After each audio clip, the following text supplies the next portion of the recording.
반갑습니다. 이번 시간에는 오행의 꽃이라고 할 수 있는 청간과 지지에 대해서 알아볼 시간인데요. 오행의 청간,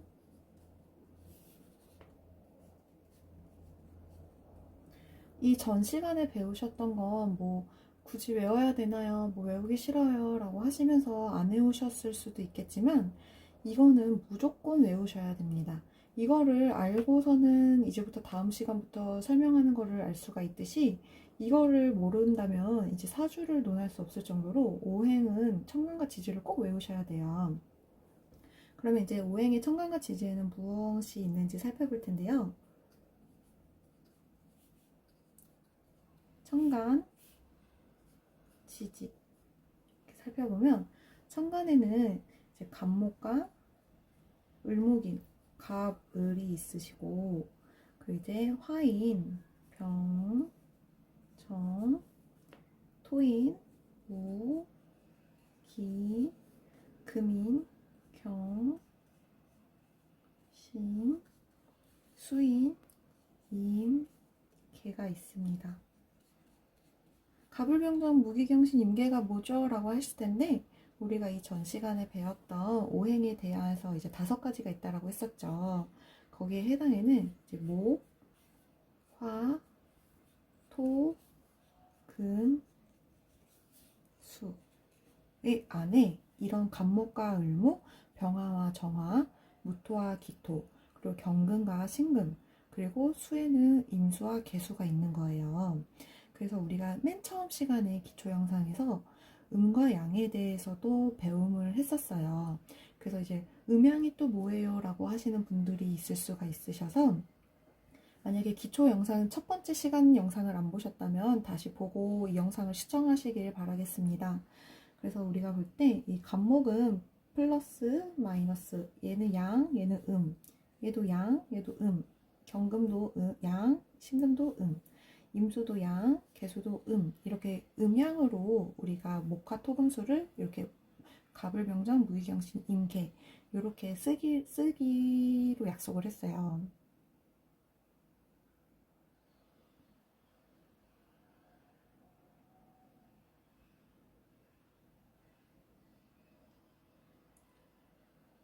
쓰고 있어요.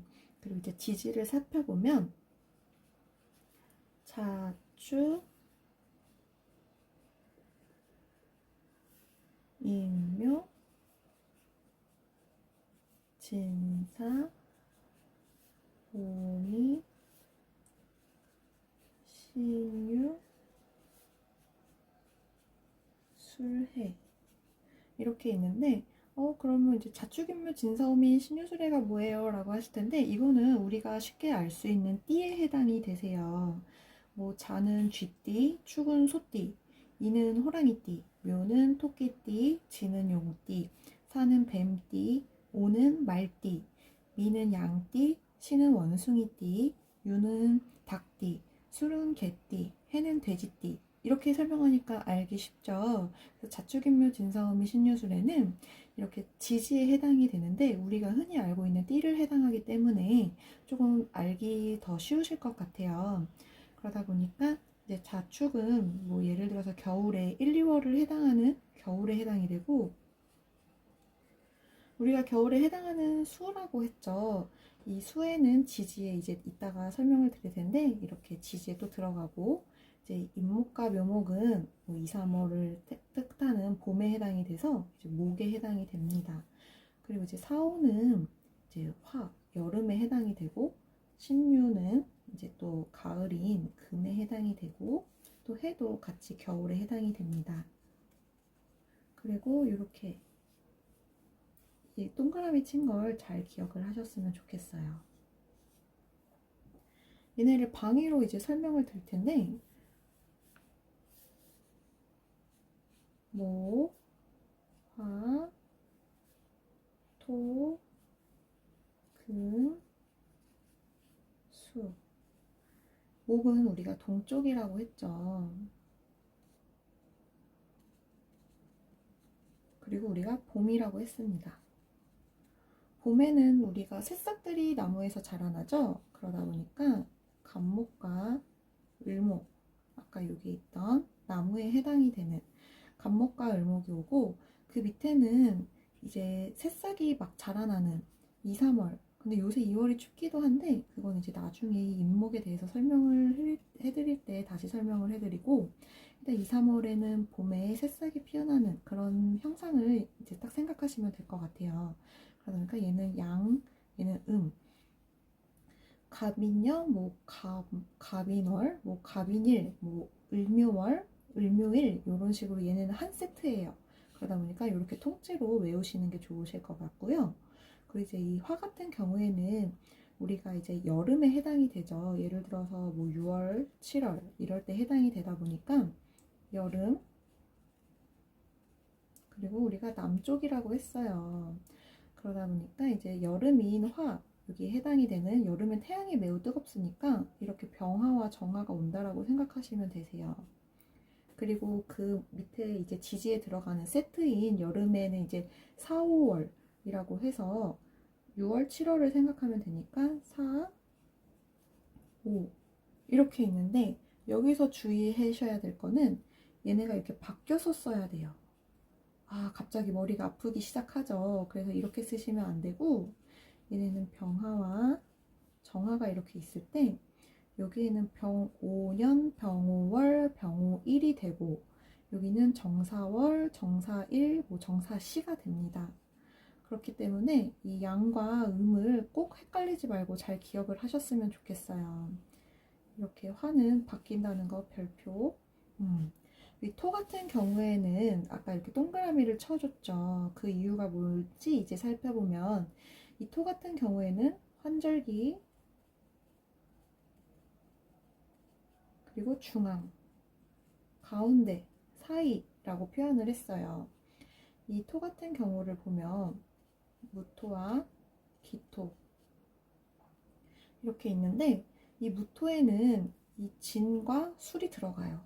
얘네는 다 자세히 살펴보면 봄에서 여름으로 가기 전에 껴있고, 또 여름에서 가을로 가기 전에 사이에 하나 또 껴있고, 가을에서 겨울로 가기 전에 또 사이에 하나 껴있고, 그리고 겨울에서 봄으로 가기 전에 이렇게 퐁당퐁당으로 껴있어요. 그래서 이거를 잘 기억하시고, 이제 무토 밑에 지지에는 진토와 술토가 있습니다.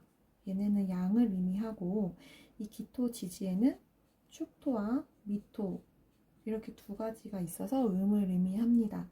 다른 것과는 달리 얘네는 이렇게 밑에 지지가 네 글자가 있으니까 꼭 잊지 말고 기억을 잘 하셨으면 좋겠어요. 그리고 이 금 같은 경우에는 우리가 서쪽이라고 했죠. 그리고 계절로는 뭐 8, 9월, 9월 말에서 뭐 10월 초까지도 되지만 이렇게 8, 9월을 의미합니다. 그러다 보니까 8, 9월의 계절은, 아직 8월은 요새는 뭐 여름이기도 한데 이제 예전에부터 내려오는 학문이다 보니까 8, 9월을 이제 좀 가을로 봤어요. 그래서 이제 금은 가을에 해당이 되고, 이 금에는 경금과 신금이 있다라고 했죠. 경금과 신금. 그래서 이제 8월에 해당하는 신인, 뭐 경신년, 경신월, 경신일, 그 유에 해당되는 유금이 들어와서 신유월, 신유일, 뭐 신유시 이렇게 양과 음을 의미하기도 합니다. 그리고 이 수 같은 경우에는 우리가 겨울이라고 했죠. 겨울에는 뭐 요새는 11월 초겨울이라고 하듯이 뭐 11월에는 뭐 초겨울이라고 하고 1월 달까지도 겨울이죠. 근데 요새 사실은 3월 달도 추운 것 같지만 이제 예전으로 보다 보니까 11월에서 1월을 겨울로 봤어요. 그러니까 이제 수는 겨울을 의미하고 방향으로는 북쪽을 나타낸다라고 했습니다. 그래서 수에는 우리가 임수와 계수가 있다라고 했죠. 근데 이 수도 마찬가지로 얘랑 똑같아요. 그러니까 예를 들면 우리가 순서로 치면 뭐 다 똑같듯이 사인묘가 들어가고 뭐 신유가 들어가듯이 이렇게 순서대로인데, 얘도 그러면 순서대로 임해이고 계자 아닌가요? 라고 할 텐데 아니에요. 이렇게 쓰시면 안 돼요. 얘는 임자로 들어가고 개해로 들어갑니다. 그래서 얘는 양을 의미하고 얘는 음을 의미해요. 그러다 보니까 지금 많이 머리가 혼란스럽죠. 그래서 이 영상을 돌려보신다든지 아니면은 이렇게 연습장에라도 쓰셔서 이거를 이렇게 순서대로 쫙 쓰는 연습을 계속 하시고, 그리고 이렇게 방위대로 이렇게 동서남북 가운데 이렇게 사각형으로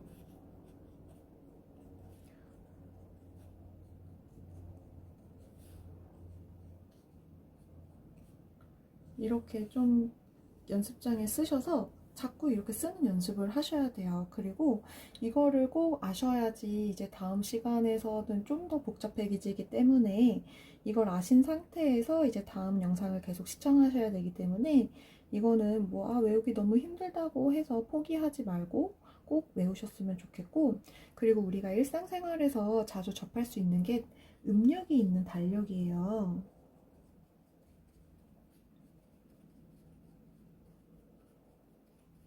그러다 보니까 자꾸 집에 예를 들어서 음력이 있는 달력을 어디서 구해다가 이제 탁상이라든지 뭐 벽에 이렇게 놓으시고, 오늘은 음력의 무슨 날이구나 라는 거를 자꾸 보시면서 연습하셨으면 좋겠어요. 그래서 우리가 이거 한자를 잃어버리지 않도록 평상시에도 이런 달력을 통해서 본다든지 아니면 뭐 만세력을 보면서 일진을 이렇게 보면서 매일매일 이렇게 외우시는 연습을 조금 하셨으면 좋겠습니다.